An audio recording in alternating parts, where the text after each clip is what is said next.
puede ser una eventual solución?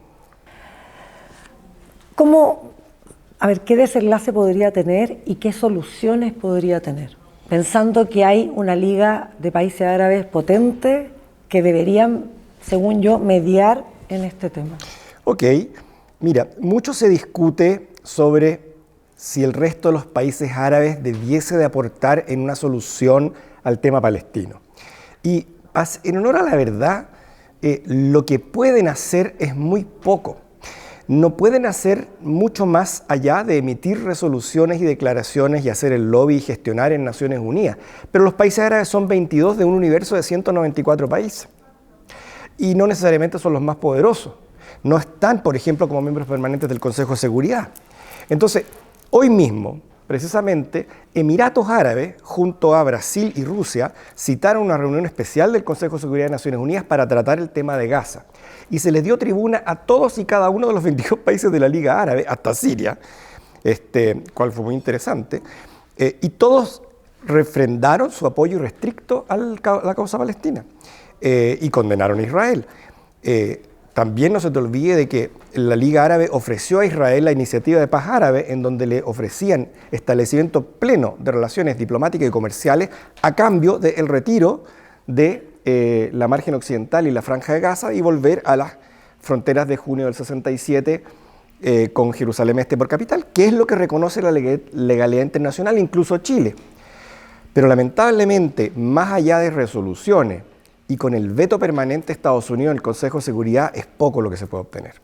Mira, Ani, lo que uno escucha, preguntas que a uno le hacen, que yo no me atrevo a responderlas porque son preguntas muy duras, difíciles de responder.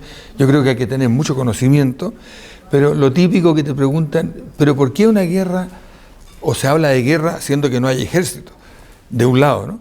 Pero se habla de Hamás, que es un partido político, son llamados terroristas, todos estamos totalmente en desacuerdo con lo que pasó el 7 de octubre, pero tampoco quiere decir que estemos de acuerdo con lo que está haciendo en respuesta el Estado ocupante en Palestina.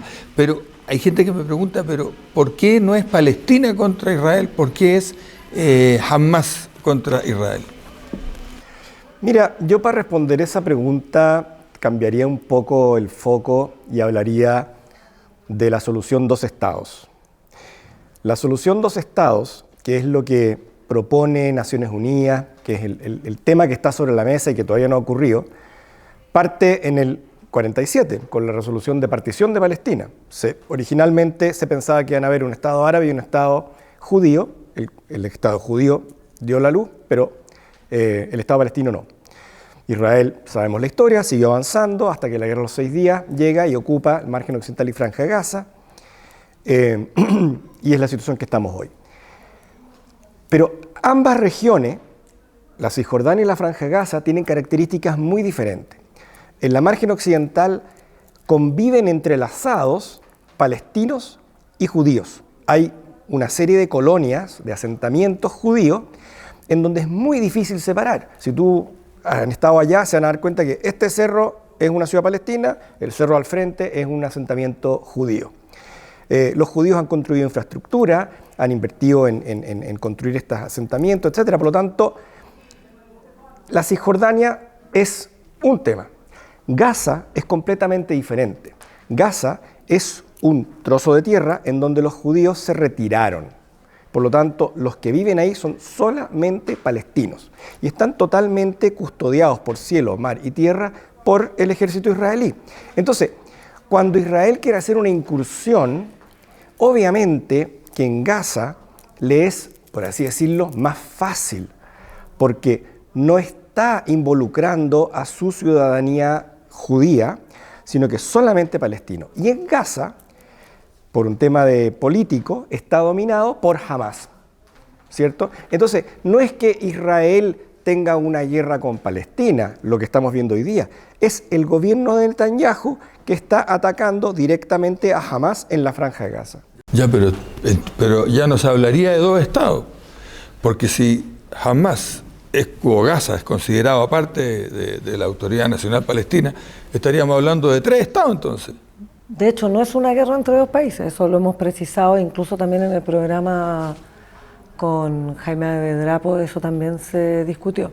Ahora, volviendo al punto tuyo de las soluciones, hablamos de la resolución 181 del año 48, 47. De la 242 del año 67. Según lo que te escucho hablar, da la sensación de que acá hay un problema más económico y geográfico para tener una solución de dos estados que un tema netamente de voluntad. Sí, la solución dos estados tiene un costo. Tiene un costo porque hoy día relocar a una población... Hoy día viven en territorios ocupados, entre Margen Occidental y Jerusalén Oriental viven 800.000 colonos judíos, entre 700.000 y 800.000 colonos, ¿ya? Para el judío, Jerusalén es la capital espiritual. Un departamento en el centro de Jerusalén hoy día puede costar, no sé, $3,5 millones. Pero sí, porque el judío todo el mundo quiere estar ahí. ¿Y en la avenida Ben Yahuda cuánto puede costar? No sé. Pero si tú te alejas 10 kilómetros, que prácticamente es Bet Yala, ¿no es cierto? Hay un metro que llega ahí. Bueno, ahí tú puedes tener un departamento que estás a 10 minutos en auto y vale $350,000. Entonces hay un tema inmobiliario importante. Israel ha invertido en infraestructura vial. Hay los colonos que se han ido a vivir allá han tomado créditos hipotecarios para comprarse sus departamentos, sus casas en los asentamientos. En los kibbutz ellos tienen un desarrollo agrícola, ¿no es cierto? Israel está explotando el potasio del Mar Muerto. Por lo tanto, sacar a esa gente y relocarla tiene un costo. Hay que dar término anticipado a los contratos con las constructoras, por ejemplo. Hay que construir viviendas a los otros lados. Entonces, la pregunta es, ¿quién paga ese costo? Ya, estos que viven ahí son los famosos colonos. Los colonos. Sí. ¿Es verdad que usan armas? Sí, son ¿Y están dispuestos a defenderse con armas? Sí, porque la persona que va de colono es una persona que tiene un incentivo más fuerte, a lo mejor religioso y político, por irse a vivir ahí. Pero independiente de la forma como se defiendan, o sea, acuérdate cuando Israel se retiró de Gaza, los colonos que estaban en la Franja de Gaza no querían salir, o sea, todavía yo me acuerdo de imágenes de los soldados israelíes tomando de las piernas a estas personas que no querían dejar sus casas, y es natural, para ellos son sus casas. Entonces, ¿cómo tú los sacas y los relocas en otro lugar? Eso tiene un costo. ¿Quién asume ese costo? No lo va a hacer Palestina, Israel no está dispuesto a hacerlo, porque además tiene costos políticos. Acuérdate que construyeron el muro. Entonces, no es tan trivial esa solución. Es ideal, porque nos genera un Estado palestino en las fronteras del 67 con Jerusalén Este por capital, pero en la práctica no es tan viable. Ahora, si hablamos solamente, si nos concentramos y pensamos solamente en el costo, podríamos decir que ese costo podría tener una solución. Podría tener, si es que hablamos de que si la Liga de los 22 países árabes estuvieran dispuestos a tener una ayuda real, eso se podría concretar. ¿Habrá la voluntad? Porque yo creo que este es el comienzo de algo que pueda pasar, porque yo creo que no es viable convivir así. Mira, es una buena pregunta, ¿quién paga la cuenta? ¿Quién paga la cuenta de la solución dos estados? No sé si la Liga Árabe está en condiciones de pagar esa cuenta, porque dentro de los 22 países de la Liga Árabe es muy similar a los 22 países de América Latina. Hay países con más nivel de desarrollo económico y países muy pobres, como Somalia o Mauritania, ¿correcto? Entonces, sin embargo, hay otros actores que pueden ser interesantes, que eventualmente podrían estar dispuestos a pagar la cuenta si es que tienen un rédito político. Y me refiero a los BRICS. Los BRICS, piensa que en el mundo hoy hay dos grandes, por así decirlo, grupos económicos importantes. Uno son los países de la OCDE. Los países de la OCDE son los países que conocemos como países desarrollados. Estados Unidos, Canadá, Japón, Australia, Corea, todos los países europeos. Chile es parte de la OCDE. Y esos países, curiosamente, con la excepción de Chile, Colombia, Suecia y un par más, no reconocen el Estado palestino. ¿Ok? Israel es parte de la OCDE también. Hay otro grupo de países muy potentes económicamente que sí reconocen a Palestina y que son los BRICS. ¿Quiénes son aquellos? Brasil, Rusia, India, China y Sudáfrica. Países muy potentes, muy poderosos económicamente, que además están haciéndole un gallito económico a Estados Unidos, el caso de China, por ejemplo. Rusia tiene un tema con Estados Unidos, pero recientemente en la última reunión de los BRICS invitaron a ser parte de los BRICS a Arabia Saudita, Emiratos Árabes Unidos, Egipto, Irán. No se olviden que recientemente también China hizo un brokerage de restablecimiento de relaciones entre Irán y Arabia Saudita, y Etiopía. Y Argentina también. ¿Por qué te digo esto? Porque los países que son originalmente del BRICS, más los países nuevos que ingresaron, son países que tienen una mirada de apoyo al Palestina. Arabia Saudita en particular, que tiene una visión 2030, el otro día estaba viendo una entrevista que le hicieron al príncipe heredero, Mohammed bin Salman, en Fox News, súper interesante, en donde él está dispuesto a invertir grandes sumas de dinero en el desarrollo de Arabia Saudita y liderar el mundo árabe como país G20. Entonces, eventualmente, haciendo política ficción, sí sería dable pensar que con una buena política exterior y un buen lobby de parte del gobierno palestino, los BRICS pudiesen involucrarse en mediar la solución del conflicto. ¿Estarán dispuestos a conversar? Es la gran pregunta. Hay muchas preguntas. Hay muchas preguntas. También a nivel sí. religioso, porque sabemos en el mundo que muchos se llevan este tema o esta causa a lo religioso. Quieren entenderlo por el lado religioso. Es que y para tú sabes Israel, que es fuerte, sobre todo en gran parte de los cristianos del mundo. Lo que pasa es que para Israel el tema es religioso. Israel tiene una ley fundamental del Estado de Israel, que fue votada ahora el año 2018, es lo que se llama la Ley Nación. Israel nace como el hogar nacional judío en la Declaración Balfour y en el Congreso Sionista de Basilea. Entonces, el Estado-Nación dice que tú tienes la nacionalidad por el hecho de ser judío, independiente de qué país tú vengas, y resguarda la nación judía en el Estado. Por lo tanto, quedan excluidos todas las personas que no sean judías, aunque hayan nacido ahí.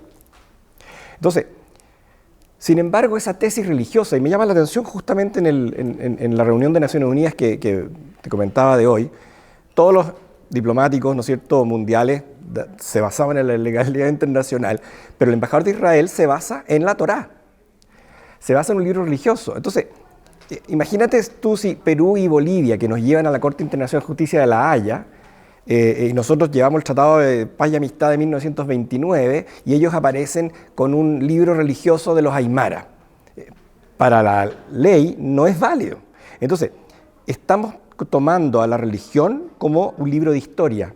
Y eso es lo que complejiza la situación. Claro, es como decir si el imperio inca que llegaba, cubría hasta todo el territorio chileno, hasta el Maule. Imagínate tú que se les ocurra pelear por eso y las Naciones Unidas decían devolverle toda esta parte de Chile a los incas o al imperio inca.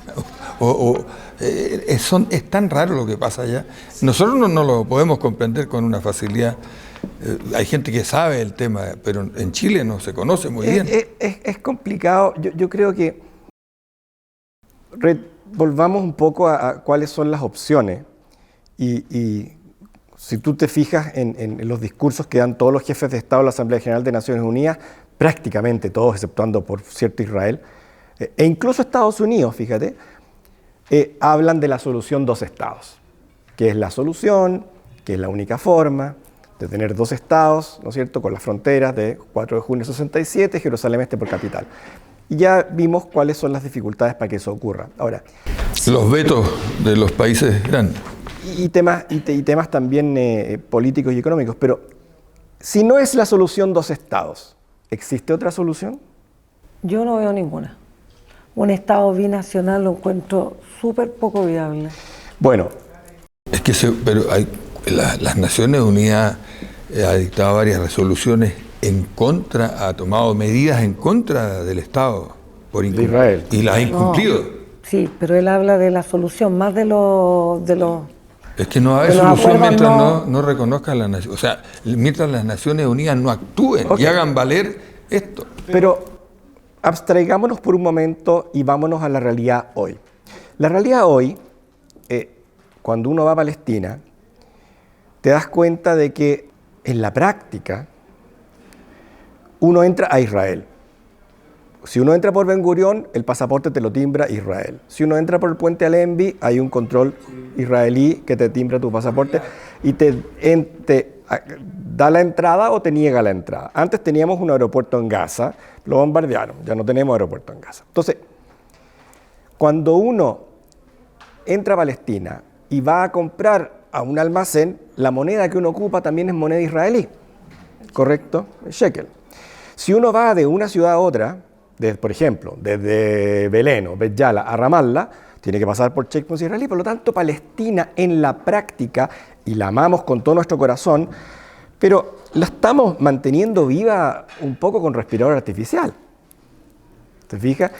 Si uno mira en el lado del 48 y uno va a Haifa, a Jaffa, a Nazaret, a Akka, etc., uno ve palestinos, muchos palestinos que tienen pasaporte israelí, que se mueven por las autopistas israelíes, que pueden ir a las tiendas, acceso a los hospitales, etc. Aunque no tienen todos los derechos que tienen los ciudadanos judíos, tienen mejores condiciones de vida que los que están en territorio. Entonces, imaginémonos por un momento que Israel decidiese anexar todos los territorios. Un solo Estado. Y que todo fuese Israel. Suponte tú, ¿ya?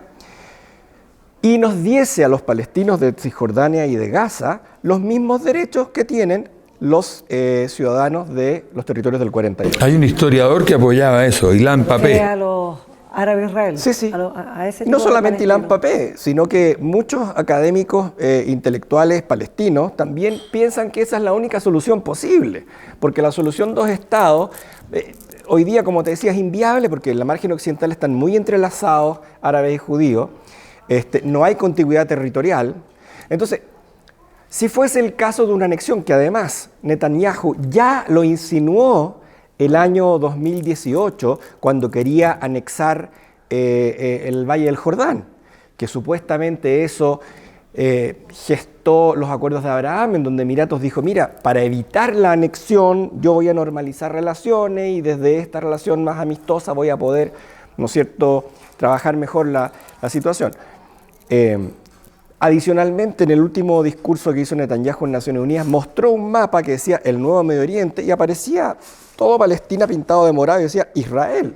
O sea, no reconocía territorio palestino. Entonces, supongamos que eso ocurriese. Primero, el PIB per cápita de Israel, que es de $50.000 en PPA, depende si Banco Mundial o FMI, contra el PIB per cápita de Palestina, que es $6.700, bueno, en un ponderado, el nuevo PIB per cápita de este estado bajaría a $32.000, similar a Chile. O sea, a Israel le baja su nivel de desarrollo económico. Segundo, le aumenta el coeficiente de desigualdad, porque tendría una población rica y una población pobre. Tendría que emparejar la cancha. Es lo que pasó, por ejemplo, con la unificación alemana. ¿Te acuerdas cuando Alemania Occidental tuvo que hacerse cargo de Alemania Oriental? Por otro lado, cualquier conflicto interior, nosotros acabamos de recordar, ¿no es cierto?, lo que fue el estallido social. Oye, si las fuerzas de defensa israelíes atacan solamente a una parte de la población, que en este caso sería su propia población, hay un tema de derechos humanos sobre su población civil. Acuérdate todo lo que pasó acá en Chile y las discusiones que habían sobre, ¿no es cierto?, las violaciones de los derechos humanos, etc. Entonces, ya se le empieza a complicar la pista, pero peor aún. En Israel hoy día hay 9 millones de habitantes, de los cuales 7 millones... ¿Son palestinos? 9 millones de habitantes en Israel, 7 millones de judíos y 2 millones de árabes en Israel. ¿Ok? Y en la parte palestina, en territorios ocupados, tenemos 6 millones de habitantes palestinos. 3,5 en Cisjordania y 2,5 en Gaza. Si fuese un solo país, 9 más 6 son 15. ¿correcto? Hay mayoría árabe. De esos 15, tenemos los 7 judíos y tendríamos 8 millones de árabes.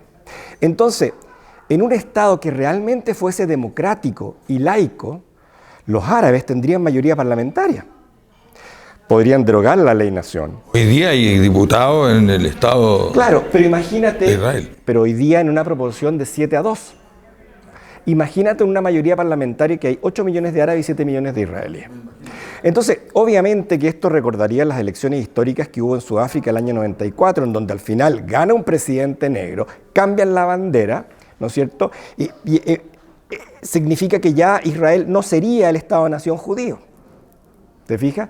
Entonces, pero saquemos a Gaza del depurado.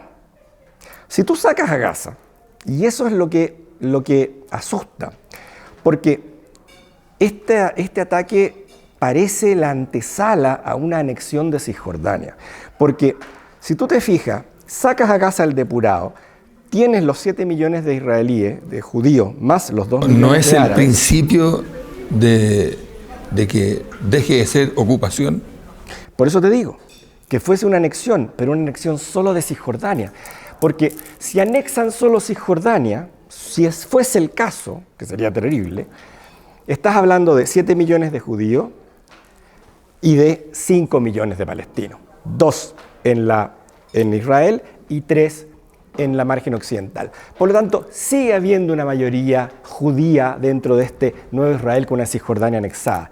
Y Gaza, ¿qué es lo que están haciendo en Gaza? Están desplazando a la población, eliminando a la población, tratando de que la población que hay en Gaza se vaya al Sinaí, y al final del día, lo que siempre les ha gustado es tener tierra sin gente.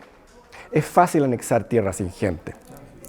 Entonces, por eso que yo creo que la situación de hoy es muy delicada, porque si tú me preguntas hacia dónde va, uno podría pensar de que o se va a definitivamente una solución 2 estados financiada por Naciones Unidas, por los BRICS, etcétera, y que sería la solución definitiva al tema palestino, o corremos el riesgo de una anexión sesgada, una anexión parcializada hacia Israel que le permita seguir manteniendo su ley de Estado-nación sin convertirse en un Estado binacional, laico y democrático.